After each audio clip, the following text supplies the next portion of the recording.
છોટાઉદેપુર જિલ્લાના નસવાડી તાલુકાના ડુંગર વિસ્તારમાં પાણી પુરવઠા યોજના છેલ્લા 2 દિવસથી બંધ છે।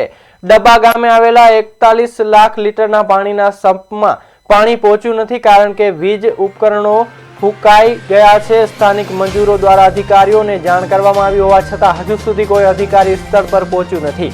ભર ઉનાળે ગામડાઓમાં પીવાના પાણીની સમસ્યા ઊભી થઈ છે। કુપ્પા યોજનાનું પાણી ગામડાઓમાં ન પહોંચતા લોકો સાથે પશુઓ પણ પાણીની શોધમાં ભટકી રહ્યા છે। આ સ્થિતિને લઈને પ્રશ્ન ઉઠી રહ્યા છે કે આ માટે જવાબદાર કોણ છે।